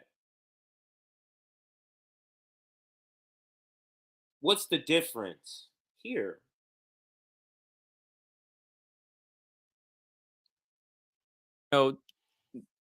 That a negotiation isn't possible at the moment, or that we can't demand for that somehow with our power on the world stage. So yeah, I'll probably stop there for now, but I really love what everybody was highlighting so far. Gotcha. Well, thank you so much, John, for joining us. Really appreciate your insights. I think you made a lot of really good points there. And then Max, who was just able to join us. Once again, thanks for your time today, Max. Really appreciate it. If there's anything else you wanted to say, I know you kind of put out some thoughts about your introduction to Marianne and how you feel about her potentially running. If there's anything else you wanted to mention as a bit of an opening statement, feel free. And then we'll get into some questions for the panel. Yeah, I mean, I think I'm gonna fast forward past this. He's already said he's for her. So let's go to the question. Let me see if this is it. Parroting what? Yeah, let's just go to the next question here. For the panel, and we can kind of just throw this out there. Hopefully everyone doesn't try to answer at once. But if anyone does, want to. Oh, while we got about 415 people watching, can we click that like button? Let's get to 400 likes, please. 400 likes. Back to the video. Just kind of raise their hand, and I'll throw it to them, and then we can go from there and see what happens. But yeah, as Max just mentioned, Marianne is a fierce supporter of Medicare for all. She endorsed Bernie Sanders, obviously, in 2020. So the story sounds more. It's more. Let me give it a little more detail. She supported Bernie Sanders after I think Elizabeth jumped out. And this person who you describe as a fierce supporter of Medicare for all had to be talked into Medicare for all. So, yeah. 20 after dropping out and ending her own bid for the Democratic Party nomination. And we're going to talk a little bit more about Marianne's foreign policy in a little bit here, which is obviously already one of the most divisive subjects, at least among this panel, and I think among the left largely, especially her comments about Ukraine, Russia, and kind of her general agreement with the U.S. foreign policy as it relates to continually funding that conflict. But, we'll kick that down the road a little bit and start off by talking a bit about her domestic agenda, which, as Max referenced, it includes a strong support for Medicare for all, and as some people see it, a bit of a continuation of the Bernie Sanders style progressive movement. So let's talk about this. It says, so now you're going to say people who disagree with you are privileged, just like the Ivy League elite that study privilege, obsess, and terrorize anyone who disagrees. So obviously a hit dog will holler, because unless you just got here, J.A., I said the American citizens are privileged because it shows in our lack of interest in foreign policy and all the damage we're doing to so many millions of people abroad.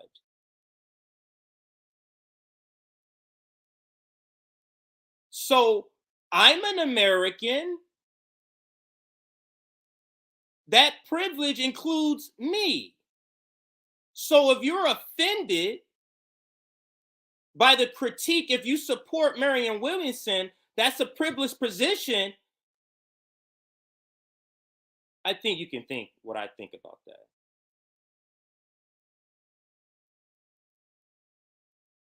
So if you're offended, you're offended.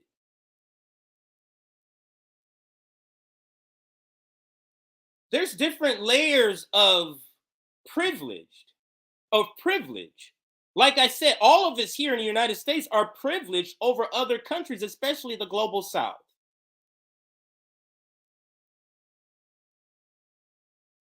Then within the United States, there's different layers of privilege. Within the Black community, I'm privileged over some Black people. I'm privileged over some other people who are poorer than me. What is your problem with the word privilege? Why are you so fragile?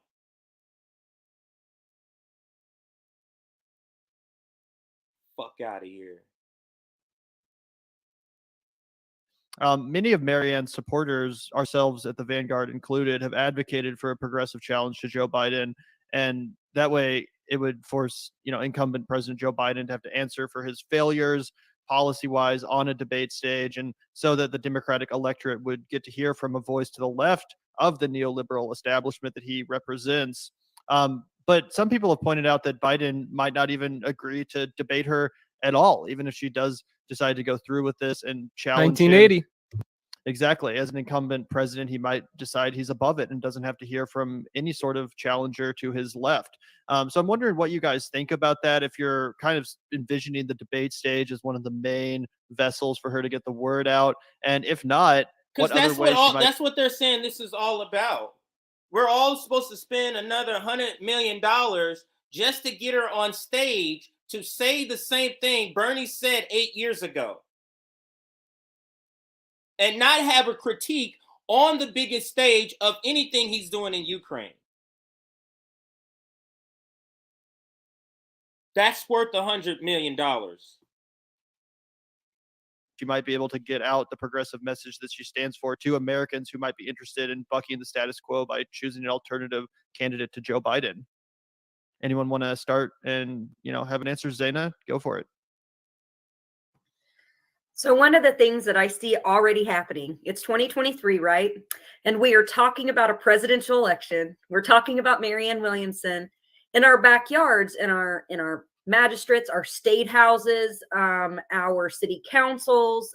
We literally do, and this is the truth, have right-wing and neoliberal factions that are specifically targeting local elections, local races, and they're writing legislation right now in the state houses to, right to work laws to cripple our right to work. They are taking away our bodily autonomy. They're, jacking up our education system even more than it was by bringing in Christo-fascism and literally removing books from our education. They are ceding money to corporate control. I'm going to fast forward her response to more when she gets to Marianne Williamson. So let me just go forward a little bit.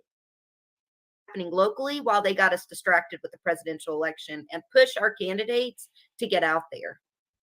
Yeah, I think that's a lot of great points. Dave, did I see you raise your hand? You had a response?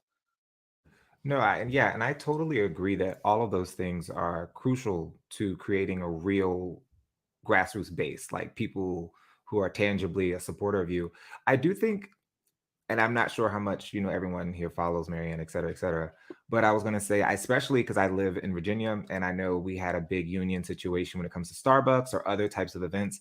And Marianne was actually there. She was on the ground with the workers, talking to Gen Zs, people who are organizing, really trying to understand exactly what they're going through, amplifying their messages, even with the Medicare for All March thing that happened. I believe it was 2021.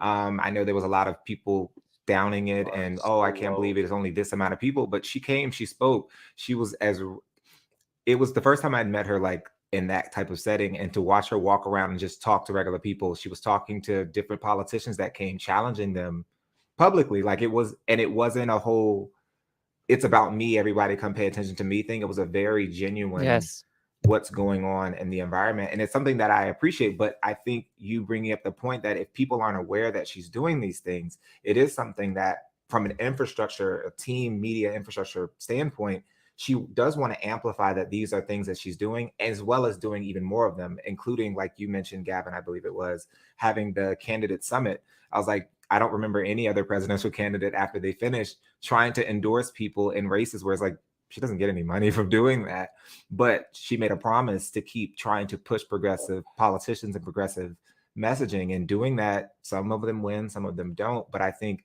those types of, that inclination is strong, especially considering, for all intents and purposes, she's doing it by herself, with a very small team. But I think having staff or having people that can really make sure we're getting her in the right places is crucial. As far as like, if I'm understanding your question, Gavin, if she does debate with Joe Biden, what my recommendation would be, I think, regardless of what you think about him as a president, Obama ran, in my opinion, one of the greatest campaigns in modern history. And I say that because he ran as a Black person at that time. I mean, honestly, most people was like, I can't win. And I think he ran as if he had nothing to lose, similar to in a way that Trump did. And personally, I believe that if Marianne does not take that same approach, like, no, I'm going to say the thing, I'm going to go as hard as I can, I'm going to say this, I'm going to do this, and leave no stone unturned, she won't win. Because Obama, I think, she's not doing that. That's what I'm saying. Have we not already established that that's not who Marianne Williamson is?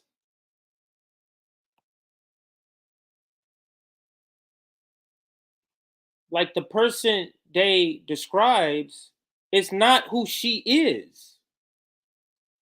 When you say she needs to run this type of campaign and no stuff, that's not who she is. She diverted several times when she, in the interview on Status Quo, when she was interviewed, she refused to critique Biden and instead gave him compliments. We did a segment on it. So what? This goes to the theory, Marianne Williamson in theory and Marianne Williamson in reality. It would be nice if she did that, but she is not that person. I think that was what separated Bernie from, say, an Obama. When I watch Obama's stuff, I'm like, oh, wow, this sounds like Bernie could have said this. But it's because rhetorically, Obama was willing to go for the jugular in a way that when it came to Joe Biden, Bernie just wouldn't do his personal affinities. And I don't like it. I don't agree with it, but I have to respect that was his decision. And I think Marianne not having a relationship with many of these insiders gives her a license to go hard when necessary. And then also. And why doesn't she? Because that's the same question Nick and I asked. Or was it? I can't remember. She's not an insider. Maybe it was Courtney I was talking to. Why are you going hard? And you're not even an insider. Like this is not how you made your millions. You have a life outside of politics. So why aren't you going hard? So connect to the people in a way that's normal. Because I mean, she can't help her upbringing, her education, but she can speak to people in good faith. I've watched her in mixed rooms or different classes, etc., and she never talks down to people.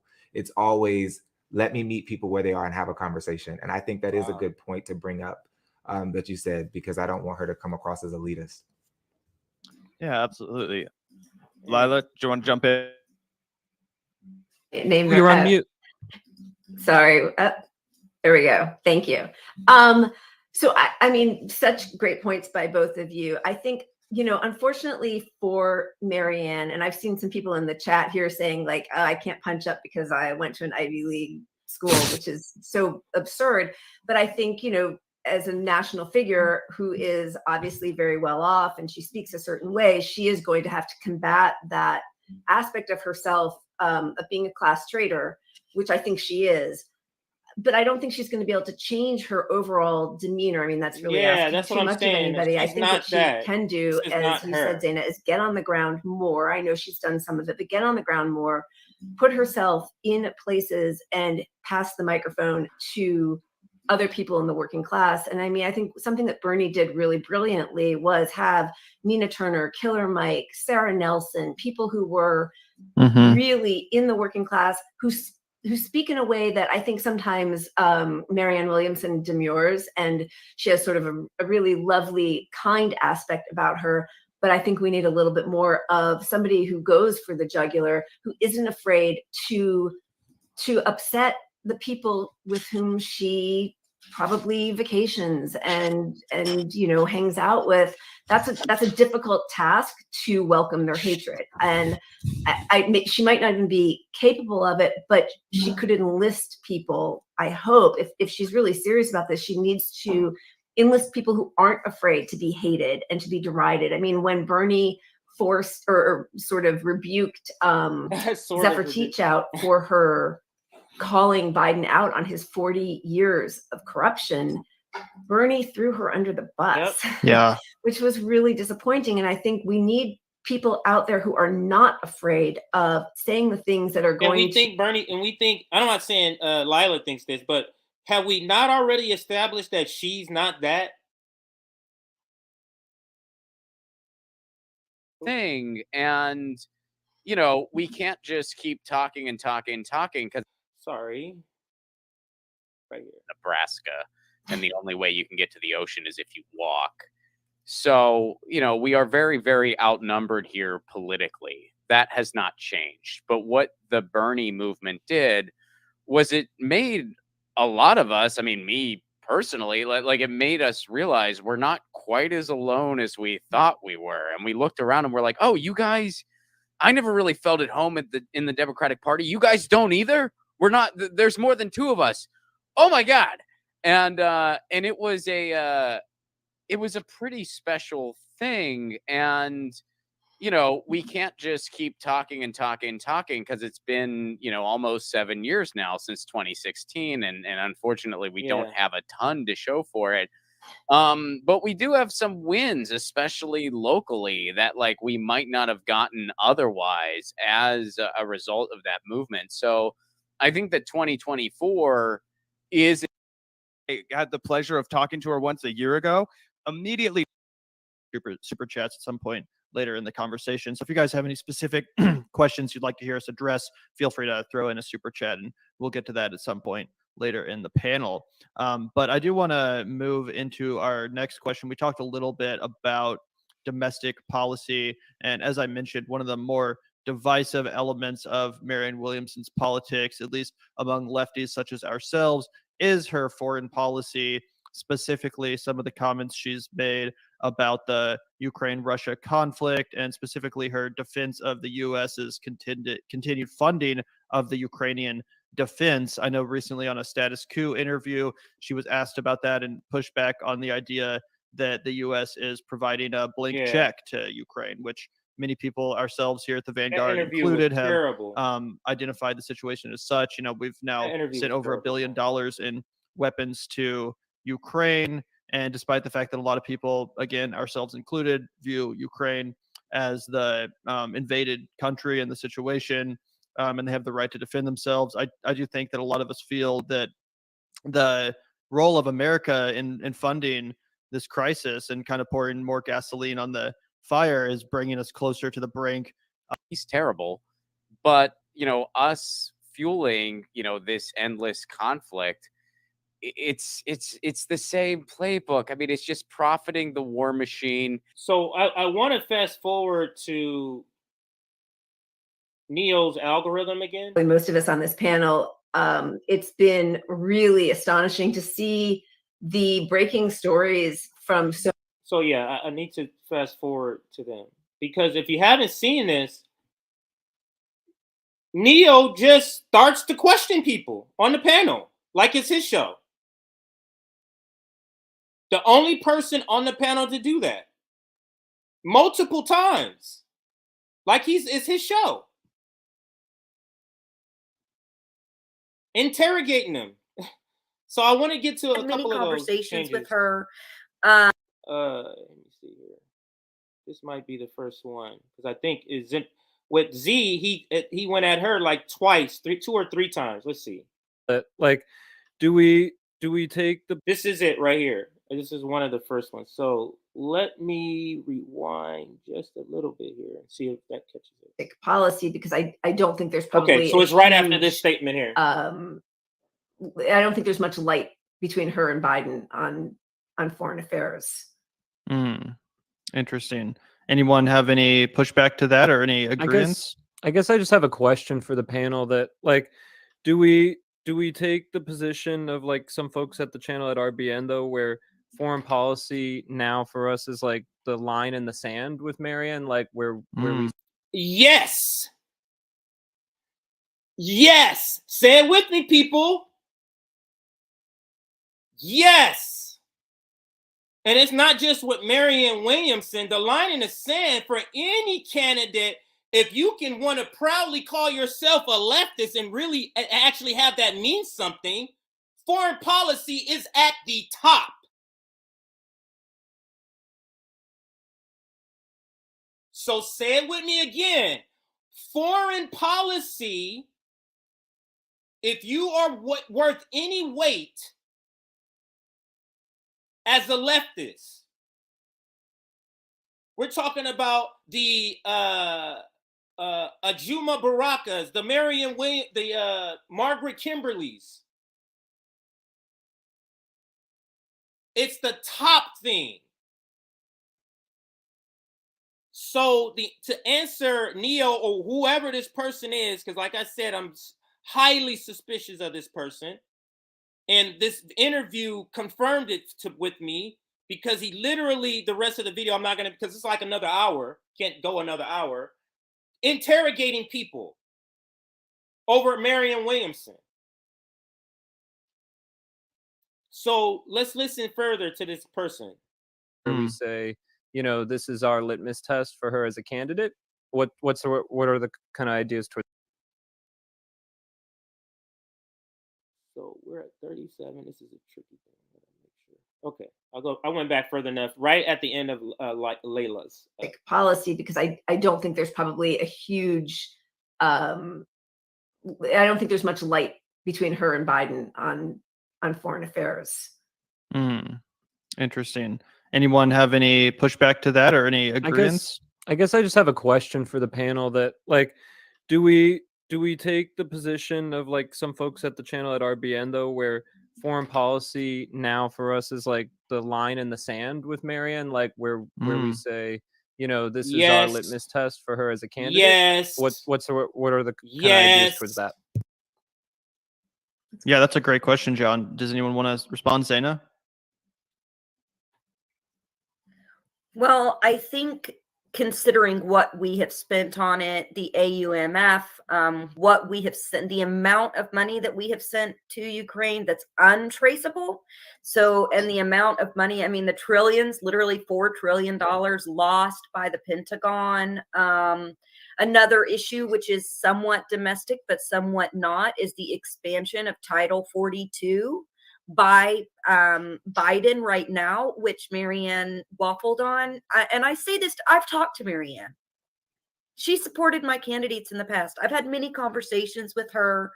You know, I supported her campaign in 2020.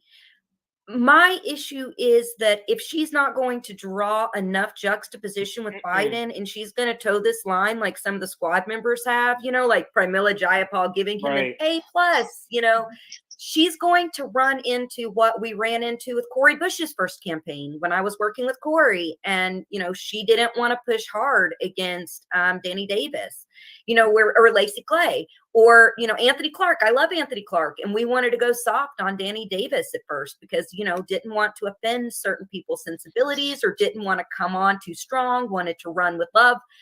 I understand all of that. Go check out the Status Quo video. Interview she did. He literally, and Jordan was trying so hard to get her to say something right. And go watch our segment. Nick and I did it, and it was so funny because Jordan was having a moment. He was like, I don't want this to be the end of her campaign already with this terrible interview. Trying to get her to say something left. Oh, no, what do you mean? Leftists in Europe agree with me. I don't know why the leftists here think this. This is war. This war is a problem. The leftists in Europe think that it's fine. You mean the Nazis?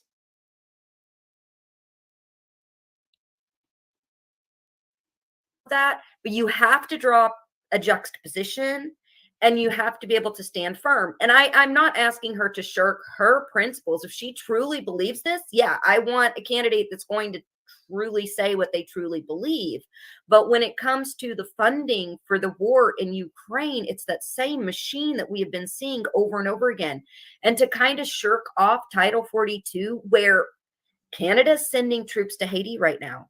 The United States is sending troops to Haiti. No one's talking about that. Everyone's talking about Ukraine, Russia. We're not talking about all the other proxy wars. We're not talking about the sanctions in Iran that are keeping. So I'm sorry. I'm just gonna, because I gotta get going. But I'm just want to make sure there's another one that he kind of makes a point. Neo. Of, you know, do we continue to write a blank check? So let's listen to this other part from this person who calls herself Neo. Okay. Did you get to the part where they talked about you? So let's listen. Let me go back a little more right here. Ended Title 42. So she, I believe, needs some either coaching on this, someone to talk to her. She's a brilliant person, but maybe some blind spots she has. But I would love to see her move on those because I feel like if she doesn't move on those, she's just another establishment progressive that's running, that broke our hearts. And I know I helped some of these people elected. So she's got to draw that juxtaposition. So Zaina, I'm just curious, did you catch when the Vanguard interviewed Marianne? Here's the interrogation. I guess he's taking over the show.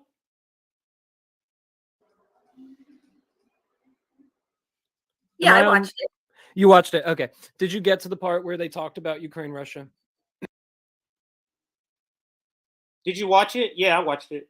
Did you get to the part, you mean the part that I watched, that I just told you I watched? Yes. Okay. Because one of the questions I had for the panel, because Ron was talking about her needing to evolve on certain things, and specifically Ukraine, Russia. The question I wrote down is, does the panel think she's capable of that evolution? And I think no. One, again, why are we supporting somebody who we need to push to evolve on a top issue? I'm going to say the top issue, nuclear Armageddon. That's what we're talking about here.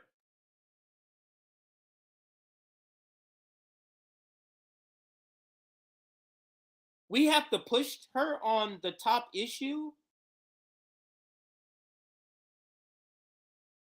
I think when, Gavin and Zach asked Marianne about Ukraine, Russia, and they pushed her on the idea of, do we continue to write a blank check to Ukraine? I don't think she said she was for that. What the fuck does that mean? You see the drilling down and picking the micro of the most microless thing you can say is a gain? That's what he's doing here. I don't think she said she was for that. What does that mean? So we have to literally pull crumbs out of the couch seats, out of the couches.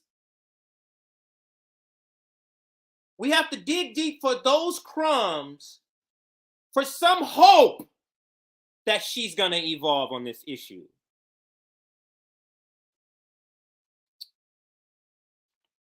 That's the great analysis from Neo's algorithm, or whoever this person is, and I guarantee I just don't buy that channel. So I'm gonna have to do a part 2, and I will, because there's too much now that I think about it. Because I listened to this whole thing, I didn't realize it was 2 hours. There's a lot of shit that this guy Neo brings up, and I mean some other parts of the conversation. So I'm probably gonna do a part 2 of this, but I do have to get out of here fairly quickly here. So I'll toss up a couple of comments. Just can't. So this is what we're doing now.